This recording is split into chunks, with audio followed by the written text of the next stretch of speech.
नमस्कार साथियों। अनुपात समानुपात पढ़ रहे थे। सेकों वाले कुछ प्रश्न हल किए थे और कुछ प्रश्न बाकी है जिनको आज की क्लास में अपन हल करेंगे। आज का पहला प्रश्न, 1 रुपये 50 पैसे तथा 25 पैसे के सिक्कों की संख्या का अनुपात 13:11:7 है। यदि सिक्कों की कुल संख्या 372 हो तो 50 पैसे के सिक्के कितने हैं। अब यहाँ पर यह प्रश्न पिछले प्रश्नों से काफी अलग है। ये दो जो दे रखी है ये सिक्कों की संख्या का अनुपात है। 13:11:7 ये जो है ये सिक्कों की संख्या का अनुपात है और ये भी सिक्कों की संख्या ही है। तो यहाँ ये नहीं है, पिछले प्रश्न जो अपन पढ़ा था उसमें था कि रुपए थे, ये अलग है। ये सिक्कों की संख्या, ये संख्या का ही अनुपात है, तो सीधा इसका बंटवारा ही करना है। तो ये सिक्के हैं 13:11:7 इस अनुपात में। यहां से आप सिक्कों की संख्या मानेंगे 13x, ये 11x और ये 7x। अब कुल सिक्कों की संख्या 372, मतलब इन तीनों का जोड़ 372 है। रुपयों में नहीं बदलना है, 372 रुपए नहीं है, 372 सिक्कों की संख्या है। और ये सिक्कों की संख्या ये यहां से जोड़ेंगे, 13 7 जोड़ेंगे तो 20, 20 और 11 जोड़ेंगे तो 31, तो टोटल संख्या 31x है। और इस 31x का मान है 372 और x ज्ञात करने के लिए 31 का भाग देंगे 372 में। 372 में 31 का भाग देंगे तो ये भाग जाएगा 12 बार, x का मान आएगा 12। ये अब ये x का मान आपको वापस जो पूछा उसमें मान रख लीजिए। पूछा है 50 पैसे के सिक्के, 50 पैसे के हैं 11x, 11 गुणा x का मान 12, 11 गुणा 12 हो गया 132। तो 50 पैसे के कितने सिक्के हैं, 132 सिक्के हैं। तो ये प्रश्न इस तरीके का था। ये सिक्कों की संख्या का अनुपात है, ये सिक्कों की संख्या है, तो सिक्कों की संख्या ही है, बराबर जोड़ के 372 लिखना है। x के लिए 31 का भाग दे दिया 12 बार और 12 का गुणा कर लो 11 से, 50 पैसे के सिक्कों की संख्या आ जाएगी। दूसरा प्रश्न, 1 रुपये 50 पैसे तथा 25 पैसे के सिक्कों की संख्या 280 है तथा उनके मूल्यों का अनुपात 20:8:5 है। तो 1 रुपये के सिक्कों की संख्या क्या होगी। 1 रुपये 50 पैसे और 25 पैसे के सिक्कों की संख्या टोटल 280 है, मूल्यों का अनुपात है 20:8:5। अब ये प्रश्न सिक्कों की संख्या और मूल्य दे रखे हैं, मतलब रुपए दे रखे हैं। किस किस से हैं, ये हैं 1 रुपये से, ये है 50 पैसे से और ये है 25 पैसे से। इनका मूल्य 20:8:5, ये 20:8:5। तो आप मूल्य मान लेंगे, ये होगा 20x, ये होगा 8x और ये होगा 5x। ये है रुपए, धन है, मूल्य है। अब इसको बदलना है सिक्कों की संख्या में। वापस उल्टा प्रश्न आ गया जो पिछले प्रश्न थे उनसे। अब देखिए 5 रुपए है, जैसे मान लीजिए ये 5 रुपए और है, ये 5 रुपए और है, ये है 1 रुपये के सिक्कों से, ये है 50 पैसे के सिक्कों से और ये है 25 पैसे के सिक्कों से। 5 रुपए है, 1-1 रुपये के सिक्के के रूप में है, इसका मतलब सिक्के भी कितने होंगे, 5 होंगे। 5 सिक्के होंगे तो कितने रुपए बनेंगे, 5 रुपए बनेंगे। अब ये 5 रुपए है 50 पैसे के सिक्कों के रूप में है। 50 पैसे के कितने सिक्कों से 5 रुपए होंगे, तो 50 पैसे के कितने सिक्के होंगे तब 5 रुपए बनेंगे, 10 सिक्के होंगे। 10 सिक्के होंगे तो 5 रुपए बन जाएंगे। 25 पैसे के कितने सिक्के होंगे तब 5 रुपए बनेंगे, तो इसको गुणा कर लो 4 से, 20 सिक्के। 20 सिक्के होंगे तब 5 रुपए बनेंगे, ये 10 सिक्के होंगे तब 5 रुपए बनेंगे, ये 5 सिक्के होंगे तो 5 रुपए होंगे। ये है कि रुपए है, इसको बदलना है सिक्कों की संख्या में। तो आप गुणा करेंगे 50 पैसे वाले को 2 से और 25 पैसे वाले को 4 से। अब ये 1 रुपये वाला सेम रहेगा, ये 20x ही रहेगा। ये 2 से गुणा होगा 8x वाला, 8x 2 से गुणा होके 16x। ये 25 पैसे वाला 4 से गुणा होगा, 20 गुणा 5, सॉरी 5 गुणा 4, 20x। अब इनको जोड़ेंगे, 20 और 20 40, 40 और 15 सॉरी 16 56। ये टोटल जो सिक्के हैं वो कितने हैं, 56x है। और 56x का मान 280 है। प्रश्न में कुल सिक्कों की संख्या है, इसलिए जो रुपए है ये रुपए है और इसको बदल दिया सिक्कों की संख्या में। कितने सिक्के होंगे इसमें बदलने के लिए आपको गुणा करना है। 1 रुपए वाला सेम रहेगा और 50 पैसे वाले में 2 से गुणा करना है और 25 पैसे वाले में 4 से गुणा करना है।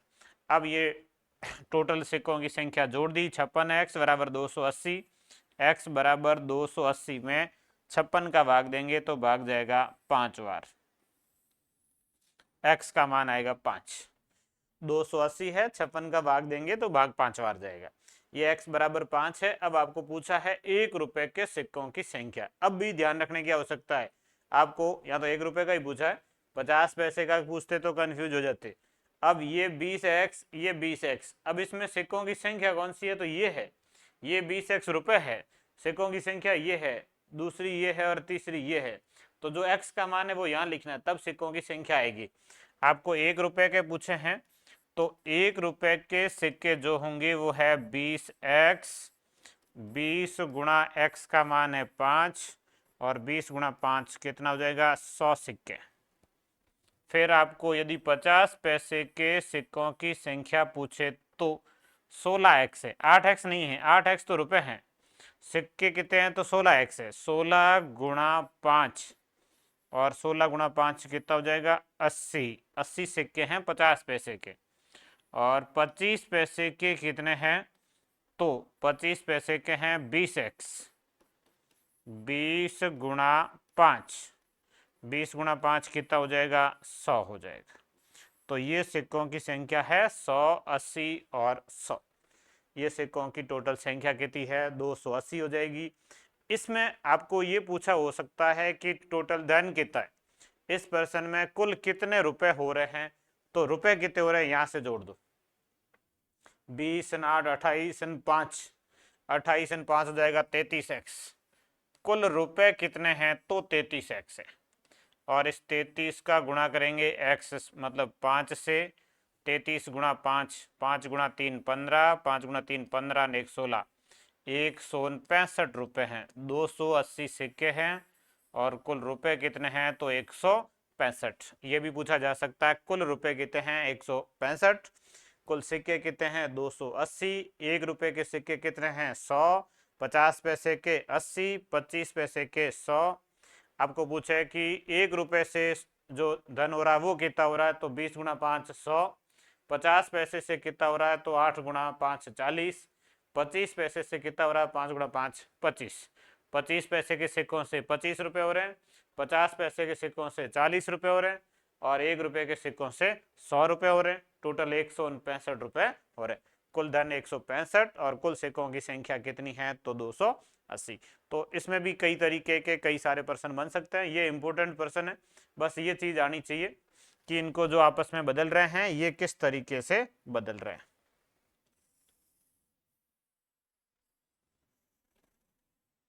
ये 1 रुपए, 50 पैसे और 25 पैसे। 1 रुपए में सेम, 50 पैसे में डबल करना है, 25 पैसे में 4 गुणा करना है।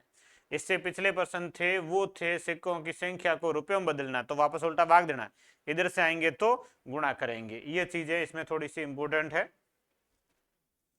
अगला सेम प्रश्न ही है। 1 रुपए, 50 पैसे तथा 25 पैसे के कुल 378 सिक्के। यदि इनके मूल्यों का अनुपात 13:11:7 है तो 50 पैसे के सिक्के कितने हैं। ये सेम प्रश्न ही है, अभी जो लिखा था वही है, उसी तरीके का है। 1 रुपया, 50 पैसे और 25 पैसे। इसमें सबसे पहले जो अनुपात है वो मूल्यों का होगा, अनुपात मूल्यों का होगा मतलब रुपयों का है। ये रुपए हैं 13x, 11x और 7x। ये रुपए है और इसको बदलेंगे सिक्कों की संख्या में, क्योंकि प्रश्न में कुल सिक्कों की संख्या दे रखी है। रुपयों को सिक्कों की संख्या में बदलेंगे तो 1 रुपए वाला रहेगा सेम 13x ही। ये 50 पैसे वाला होगा डबल, इसको गुणा करेंगे 2 से, 11 गुणा 2 22x। और ये 25 पैसे वाला होगा 4 गुणा 7 चौके 28x, 13x, 22x और 28x। ये 4 गुना करना है और इसको 2 गुना करना है। अब टोटल ये सिक्कों की संख्या है, इसको जोड़ के ना आपको कुल सिक्कों की संख्या लिखनी 378। तो अपन जोड़ लेते हैं 20 और 20 40, 10 ये 50, 60 और 3 63x। टोटल जो सिक्कों की संख्या कितनी हो रही है 63x। और यहाँ से जोड़ लिए 28 और 20 ये हो गए 50 और 13 ये हो गए 63x। 63x का मान जो है वो है 378, 378। x बराबर 378 के अंदर भाग देंगे 63 का, 3 का 6 से गुणा 18, ये x का मान कितना आ जाएगा 6 आ जाएगा। अब ये x का मान 6 है। आपको पूछा है 50 पैसे के सिक्के कितने हैं, तो 50 पैसे के सिक्के हैं 22x। अपना अलग अलग सारे याद कर लें। 1 रुपए के कितने होंगे, तो है 13x, 13 गुणा x का मान 6, 13 छक्के 78। फिर है 50 पैसे के, 50 पैसे के 22x, 11x नहीं है वो रुपए हैं, सिक्के कितने हैं तो 22x है। और 22 का गुणा करना है 6 से, 6 का 2 से 12, 6 का 2 से 12 ने 1 हासिल का 13, 132। 25 पैसे के कितने हैं, तो है 28x, तो ये होगा 28 गुणा 6, 8 6 48, 6 2 12, 12 4 16, 168, 168, 132 और 78 ये है सिक्कों की संख्या। ये 1 रुपए के, ये 50 पैसे के, ये 25 पैसे के। इसमें कुल धन कितना हो रहा है, तो आप जोड़ लेंगे 13x plus 11x plus 7x, ये कुल रुपए हैं। तो ये 13 और 7 20, 20 और 11 31, 31x, 31 गुणा x का मान 6, तो ये 6 कम 6 और 6 3 18। कुल रुपए कितने हैं 186। तो इसमें कुल रुपए कितने होंगे 186 रुपए होंगे। कुल सिक्के तो 378 दे रखे हैं। अलग अलग आपको सिक्कों की संख्या पूछे तो ये रही 1 रुपए के, 50 पैसे के और ये 25 पैसे के। ये टोटल जो धन सिक्कों की संख्या, अलग अलग कुल रुपए कितने हैं, सब तरीकों से ये मूल्यों वाला प्रश्न बन सकता है। अब एक और प्रश्न है जो भी मूल्यों का है। इसमें रुपए है 5 रुपए, 10 रुपए और 20 रुपए। 5 रुपए, 10 रुपए और 20 रुपए के नोटों के मूल्यों का अनुपात, ये अनुपात मूल्यों का 1:1 है। इसको मान लेंगे आप x और 3 वाले को मान लेंगे 3x। 1x, 1x और 3x, 1:1:3। अब ये कुल नोटों की संख्या, ये रुपए है, ये रुपए है, इसको वापस नोटों में बदलना है। तो ये ध्यान रखना है कि जितने रुपए का नोट है उसका भाग देना है। 5 रुपए का नोट है तो 5 का भाग देंगे, ये x/5। 10 रुपए का नोट है तो 10 का भाग देंगे, x/10। 20 रुपए का तो 20 का भाग देंगे, 3x/20। जितने रुपए का नोट है उसी का भाग देंगे। 5 रुपए का तो 5 का, 10 रुपए का तो 10 का और 20 रुपए का तो 20 का। ये भाग देंगे तो ये बदल जाएगा नोटों की संख्या में। ये नोटों की संख्या है। अब तीनों को जोड़ के बराबर आपको कुल नोट है वो 72 लिखने। x/5 plus x/10 plus 3x/20 और बराबर लिखना है कुल 72। अब 5, 10 और 20 का एलसीएम लेंगे। 5, 10 और 20 का एलसीएम आएगा 20। 20 में 5 का भाग देंगे 4 बार, 4x। फिर 20 में 10 का भाग देंगे 2 बार, 2x। 20 में 20 का भाग देंगे 1 बार, 3x। और बराबर कुल कितने नोट हैं 72 नोट हैं। अब ये जोड़ लीजिए, 4 और 2 6, 6 और 3 9, 9x बराबर 72 और ये 20 आएगा गुणा में। अब x बराबर 9 का भाग दे दो, 72 गुणा 20 और बट्टे में 9। 9 का भाग 72 में 8 बार, 8 का 2 से गुणा 16 और 0 160। तो ये x का जो मान आएगा वो कितना आएगा, 160 आएगा। अब आपको पूछा क्या है, 10 रुपए के नोट कितने, ये 10 रुपए के नोट है। 10 रुपए के नोट कितने हैं, x बटे 10, तो x का मान है 160 और बटे में 10 लिखेंगे तो ये 10 रुपए के कितने नोट होंगे, 16 नोट होंगे। 10 रुपए के कितने नोट हैं, 16 नोट हैं। x बटे 10 है, x का मान 160 है, 160 में 10 का भाग देंगे तो 16 बार जाएगा। तो 10 रुपए के नोट कितने हैं, 16 नोट है। तो इसमें ध्यान रखना है कि जब नोटों वाले में मूल्य दे रखे हो और उसको नोटों की संख्या में बदलना हो तो भाग देंगे। 5 रुपए में 5 का भाग, 10 रुपए में 10 का भाग, 20 रुपए में 20 का भाग, क्योंकि पहले गुणा करके इसको गुणा करेंगे, 20 से गुणा करेंगे तो रुपए आएगा, ये 10 से गुणा करेंगे तो रुपए आएगा, और ये सिक्कों की संख्या इसको 5 से गुणा करेंगे तो रुपए आएंगे। तो वापस संख्या ज्ञात करने के लिए ये है कि आपको भाग देना है। इस चीज को थोड़ा सा अपन समझ लेते हैं किस तरीके से है।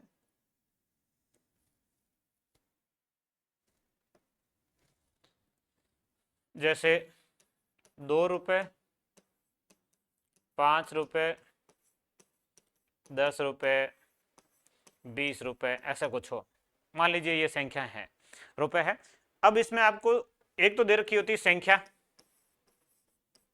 एक इसका दे रखा होता मूल्य। मूल्य मतलब रुपए कितने हैं, और ये संख्या मतलब नोट कितने हैं। संख्या किसकी, नोटों की, मूल्य का मतलब रुपए, ये दोनों चीजें हैं।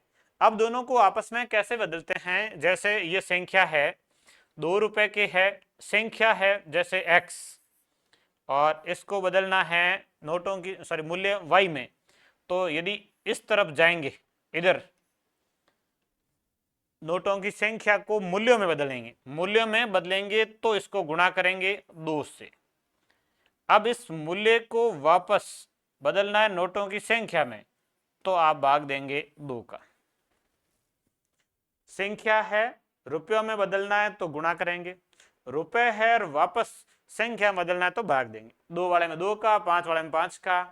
अब देखो रुपए दे रखे हैं, उसको बदलना है संख्या में, रुपए है संख्या में बदलना है तो देंगे भाग। और यदि संख्या है और इसको बदलना है रुपयों में, संख्या है और रुपयों में बदलना है तो करेंगे गुणा। संख्या को रुपयों में बदलने के लिए गुणा करेंगे, रुपयों को संख्या में बदलने के लिए भाग देंगे। अब किसका है, 5 रुपए का है तो 5 का, 10 रुपए का है तो 10 का भाग गुणा होगा, 20 रुपए का तो 20 का गुणा भाग होगा, जिसका है उसी का गुणा भाग होगा। अगला प्रश्न भी एक और सिक्कों का। एक महिला के पर्स में 25 पैसे, 50 पैसे के सिक्के हैं, उसके पास कुल 120 सिक्के हैं और कुल राशि 50 रुपए है, तो प्रत्येक प्रकार के सिक्कों की संख्या क्या होगी। एक महिला के पर्स में 25 पैसे और 50 पैसे के सिक्के हैं, 2 ही सिक्के हैं, कुल 120 सिक्के हैं, तो आप एक को मान लीजिए, ये 25 पैसे के जो सिक्के हैं वो मान लीजिए x, और 50 पैसे के जो सिक्के होंगे वो होंगे 120 माइनस x। 25 पैसे के सिक्कों की संख्या को मान ली और 50 पैसे के सिक्के कितने होंगे, तो 120 माइनस x, कुल में से घटा लीजिए। अब कुल राशि है वो 50 रुपए है, तो इसको रुपयों में बदलेंगे, ये तो सिक्कों की संख्या है, रुपयों में बदलेंगे तो भाग देंगे, 25 पैसे वाले में 4 का भाग देंगे तो ये होंगे x बट्टे 4, और 50 पैसे वाले में 2 का भाग देंगे तो ये होगा 120 माइनस एक्स और बटे 2, 120 माइनस एक्स बटे 2 और ये x बटे 4, और ये दोनों रुपए हैं, इन दोनों को जोड़ेंगे तो कुल वो राशि होगी वो 50 रुपए होगी। इन दोनों को जोड़ लेते हैं, x बटे 4 प्लस 120 माइनस एक्स बटे 2 और बराबर कुल धन कितना है, 50 रुपए है। तो आप यहाँ एलसीएम लेंगे, 4 और 2 का एलसीएम 4 आएगा, तो ये x ही रहेगा, 2 का भाग जाएगा 2 बार, 2 से गुणा करेंगे 120, 2 से गुणा करेंगे तो 240, x का 2 से गुणा करेंगे तो 2x, और बराबर कितना है 50। 4 का 50 से गुणा कर लो, x में से 2x घटा लो, माइनस x प्लस 240 बराबर 4 का 50 से गुणा हो गया 200। अब ये 240 इधर आएगा तो घट जाएगा, x बराबर 240 घटेगा 200 में से तो -40, दोनों तरफ का माइनस काट लीजिए, x बराबर आ जाएगा 40। x का मान कितना है? 40 है। अब x का मतलब हुआ 25 पैसे के सिक्के। इस प्रश्न में आपको अलग अलग पूछे, वैसे 25 पैसे के कितने हैं तो 40 सिक्के हैं, और 50 पैसे के कितने हैं तो 120 माइनस 40। 120 में से 40 घटाएंगे तो 80।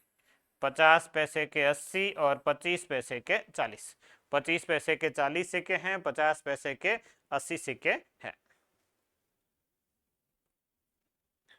अगला 9 और 36 किसी वित्तता अनुपाति के क्रमशः प्रथम और द्वितीय पद है, तो इसका तृतीय अनुपाति ज्ञात करो। ये नॉर्मली तृतीय अनुपाति पूछा है। वित्तता अनुपाति का अर्थ होता है कि मध्य की दो संख्या बराबर। सबसे पहले इसका अर्थ होता है जैसे ए बी बी और सी, ये दोनों आपस में बराबर हो, मध्य के दो पद बराबर हो, इसको बोलते हैं वित्तता अनुपाति। और यदि इसको ऐसे ना लिखें, ए बी सी डी लिखें, ये यदि वित्तता अनुपाति, इसका मतलब हुआ बी और सी आपस में बराबर। वित्तता अनुपाति का अर्थ होता है मध्य की दोनों संख्याएं बराबर, ऐसा अपन पहले पढ़ चुके हैं।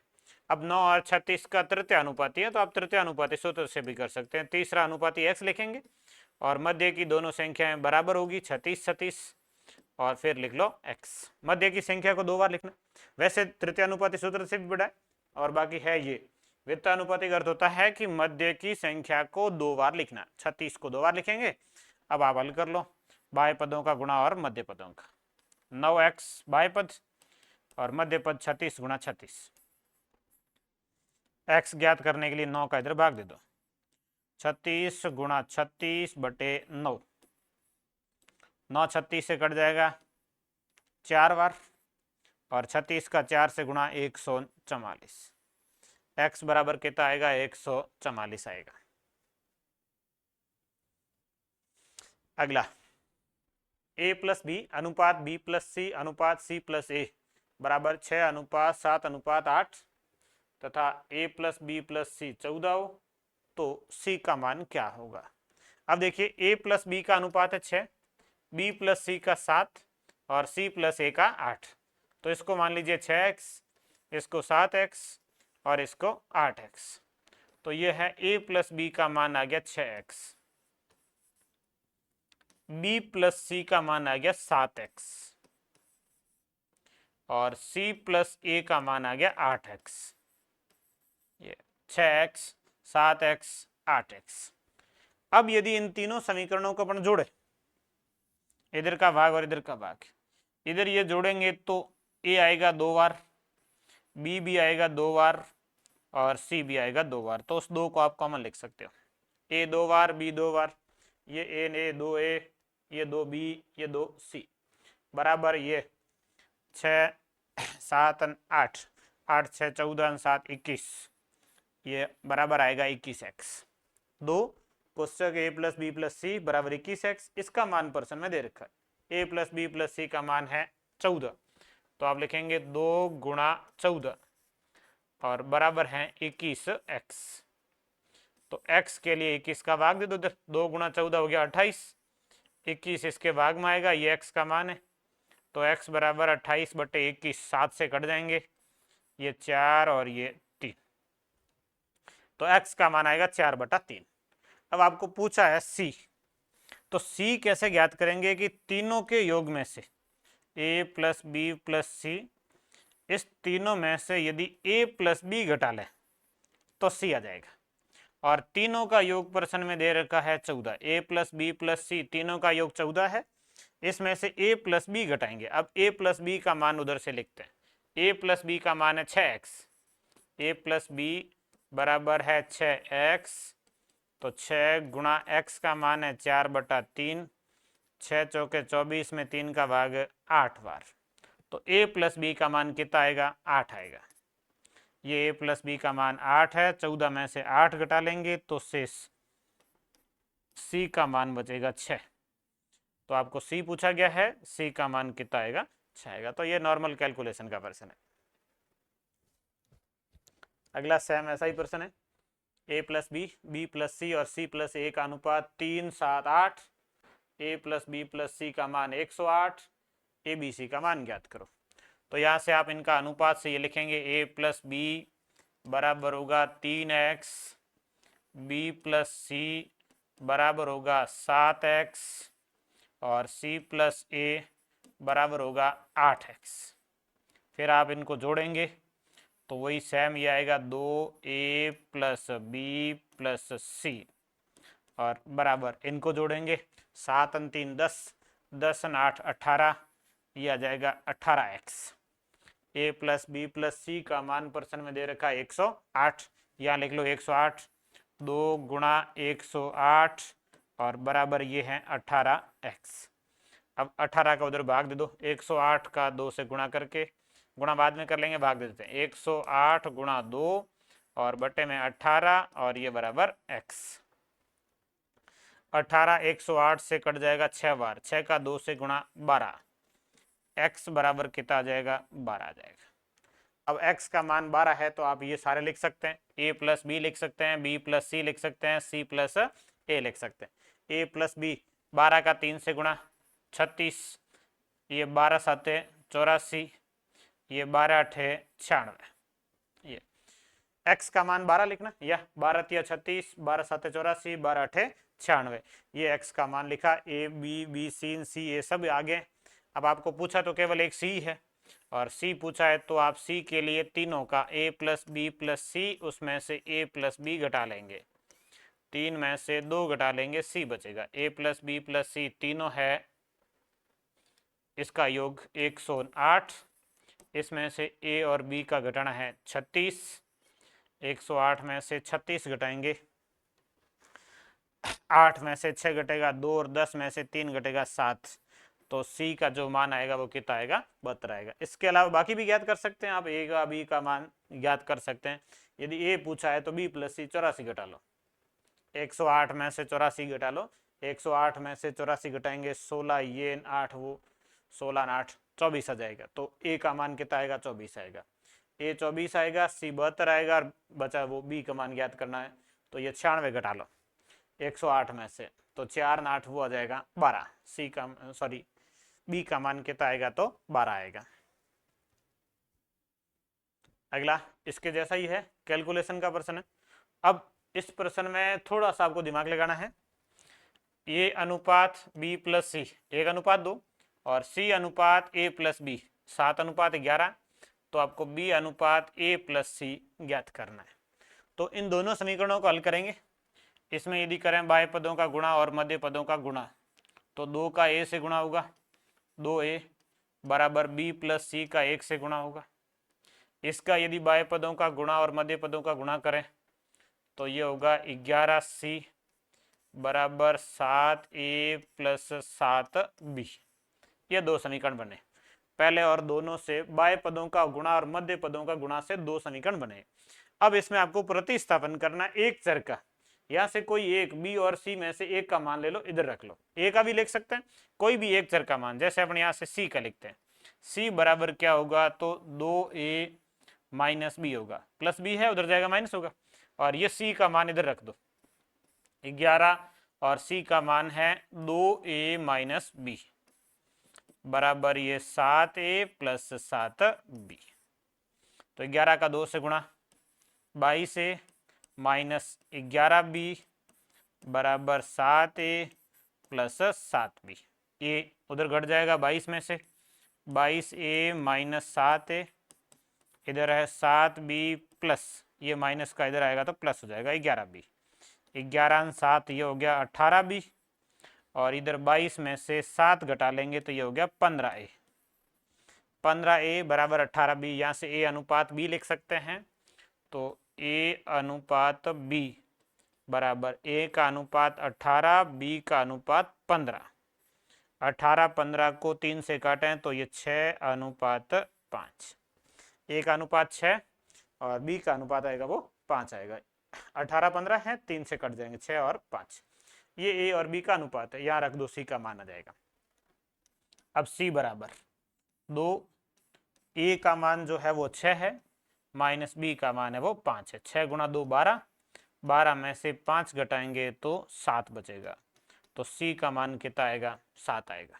ये सी बराबर 7, यहाँ से पहले का अलग है, यहाँ से पहले का बाद में। सी का मान 7 है, ए और बी का मान 6, 5 है। अब आपको पूछा है वो ज्ञात कर लेते हैं। पूछा है बी अनुपात ए प्लस सी, तो बी का जो मान है वो यहाँ से लिख लो 5 है, ए प्लस सी, ए का मान है 6 और बी का मान सी का मान है 7, तो ये 5 अनुपात 6 7 हो गया 13। तो इसका उत्तर आएगा बी अनुपात ए प्लस सी 5 अनुपात 13। इस तरीके से आप इसको हल कर सकते हो, कैलकुलेशन का ही है। ऐसा ही सेम एक और पर्सन है जिसमें वापस अपन हल कर लेते हैं, समझ आ जाएगा। यही बाह्य पदों गुणा और मध्य पदों गुणा, 3 का ए से गुणा 3 ए और बराबर 1 का गुणा करेंगे बी प्लस सी से, तो बी प्लस सी आएगा। यहाँ से अपन सी का मान ज्ञात कर लेते हैं, तो सी बराबर क्या होगा 3a माइनस बी। सी का, बी का, ए का, किसी का भी कर सकते हैं, जरूरी नहीं कोई एक चर का लिख लो। फिर यहाँ बाह्य पदों गुणा और मध्य पदों गुणा कर लेते हैं, तो ये 7c बराबर हो जाएगा 5a प्लस 5b, और सी का मान वो लिखना है, ये 7 और सी का मान लिखना है 3a माइनस बी बराबर है ये 5a प्लस 5b। 7 का 3 से गुणा 21a माइनस 7b बराबर 5a प्लस 5b। ये 5 उधर घटा लेते हैं, 21a में से 21a माइनस 5a बराबर ये 5b माइनस वाला इधर आएगा तो प्लस 7b। 21 में से 5 घटाएंगे तो 16a और 5 और 7 जोड़ेंगे तो 12b। 16a बराबर 12b, यहाँ से a अनुपात b, तो a का अनुपात होगा 12 और b का होगा 16। 12 16 4 से कट जाएंगे, 3 अनुपात 4, तो a अनुपात b का मान आ गया 3 अनुपात 4। यह मान रख लेते हैं, a का मान 3 माइनस b का मान 4, 3 गुणा 3 9, 9 में से 4 घटाएंगे तो कितना बचेगा 5, तो c का मान कितना है 5 है। ए बी का कितना है 3 4 है, या मान रख लेते हैं b अनुपात a प्लस सी, और b का मान लिखना है 4 अनुपात a का मान लिखना है 3 प्लस c का मान लिखना है 5, तो यह 4 अनुपात 5 और 3 8, 4 8 कट जाएगा, 1 अनुपात 2, तो इसका उत्तर आएगा 1 अनुपात 2। इस तरीके से आप इसको हल कर सकते हो। अगला ये नॉर्मल कैलकुलेशन का है, a बटा बी बराबर c बटा डी बराबर e बटा f बराबर 9 बटा 5, मतलब इन तीनों का मान 9 है और इन तीनों का मान 5, a c e का 9, b d f का 5, ये तीनों यहाँ मान रख लेंगे। तो ये a n c e जो है, a n c e तीनों बराबर है, a c e तीनों बराबर है, इन तीनों का मान कितना है 9 है, तो ये 2 गुणा 9 लिखेंगे, फिर 3 गुणा 9 लिखेंगे और फिर 5 गुणा 9 लिखेंगे, 9 सब में ही है। बटे में बी डी एफ का मान 5 है, सब में ही लिखना, 2 गुणा 5 प्लस 3 गुणा 5 प्लस 5 गुणा 5। अब ऊपर 9 कॉमन ले लो, बटे में 5 कॉमन ले लो, और बाकी जो बचेगा वो सेम बचेगा। ऊपर बचेगा 2 प्लस 3 प्लस 5, और बटे में भी ये 2 प्लस 3 प्लस 5, तो ये घट गया 9 बटा 5, ये उत्तर ही है। सीधा सा ही नॉर्मली है कि ये तीनों बराबर है, एक कॉमन संख्या आ जाएगी, ये तीनों बराबर है, आपस में कट जाएंगे। ये 9 कॉमन आ गया, इधर 5 कॉमन आ गया और बाकी संख्या आपस में कट गई। ए अनुपात बी बराबर बी अनुपात सी हो तो a की पावर 4 अनुपात b की पावर 4, ये भी कैलकुलेशन का ही प्रश्न है। इन दोनों का गुणा कर लेते हैं, बाह्य पदों का और मध्य पदों का, b स्क्वायर बराबर हो जाएगा ac। अब यहाँ बी स्क्वायर की जगह ए सी लिखना है, बी स्क्वायर, ये देखो a की पावर 4 है, बी स्क्वायर है, b की पावर 4 है तो उसको बी स्क्वायर गुणा बी स्क्वायर लिख सकते हैं। b की पावर 4 है, उसको बी स्क्वायर गुणा बी स्क्वायर लिख रहे हैं, और बी स्क्वायर का मान ए सी लिखना है। ये a की पावर 4 अनुपात, ये b की जगह लिखना ए सी, बी स्क्वायर की जगह ये भी ए सी, तो ये इसको लिखते हैं ए स्क्वायर गुणा ए स्क्वायर, और ये है ए स्क्वायर गुणा सी स्क्वायर। ए स्क्वायर दोनों कॉमन, यहाँ बचेगा ए स्क्वायर और यहाँ बचेगा सी स्क्वायर। ये उत्तर है ए स्क्वायर अनुपात सी स्क्वायर। ये नॉर्मल सा कैलकुलेशन का है। अगला, चीनी के मूल्यों में 20% वृद्धि होने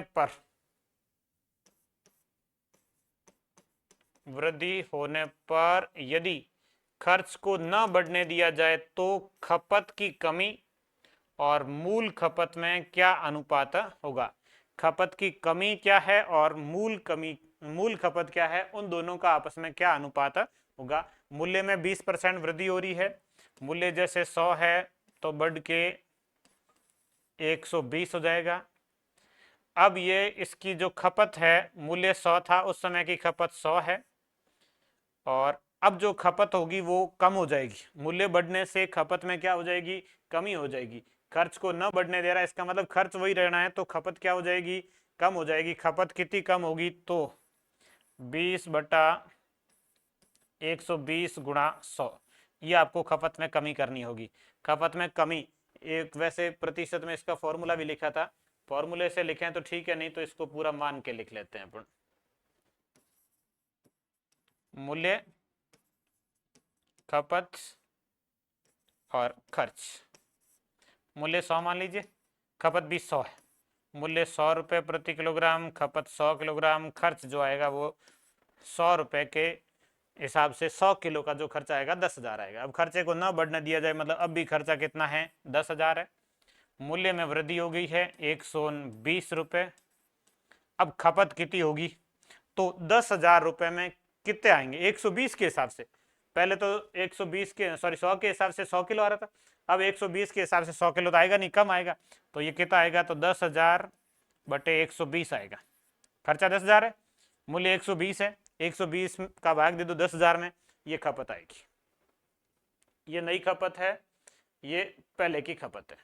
अब खपत में कमी कितनी हुई उसको देखना है। खपत में कमी और मूल खपत, ये मूल खपत है, और इसको यदि हल कर लेते हैं, ये 1000/12 है। 1000/12 को यदि काटें ठीक है, नहीं तो 1000/12 लिख लेते हैं। ये 1000/12 है और ये 1000 है। कमी कितनी हुई पहले ये ज्ञात करना है, तो कितना कम हुआ है 100 में से घटा लेते हैं। 100 से कितना कम हुआ है, तो 100 माइनस 1000/12, ये कमी होगी। 100 का 12 से गुणा होगा 1200, 1200 में से 1000 घटेगा तो 200, 200/12, ये कमी है। खपत में कमी कितनी है, 200/12। मूल खपत कितनी थी, 100। आपको पूछा क्या है, खपत में कमी है 200/12 अनुपात मूल खपत। मूल खपत कितनी है, 100। 200/12 अनुपात 100, 12 का इधर गुणा कर लो, 200 अनुपात 1200, फिर 2 0 कट जाएंगे, 2 से और कट जाएगा, 1/6। खपत में कमी और मूल खपत का जो अनुपात आएगा वो कितना आएगा, 1/6 आएगा। वैसे ये प्रतिशत का प्रश्न है, अनुपात का तो नहीं है। खपत में कमी मूल्य वृद्धि से ज्ञात भी कर सकते हैं। दूसरा एक इसका फॉर्मूला भी था खपत में कमी का, और वहां से भी कर सकते थे कि मूल खपत कितनी है, खपत में कमी। एक बार उस तरीके से भी लिखा दूं मैं आपको। मूल्य में 20% वृद्धि होती है, खपत में कमी।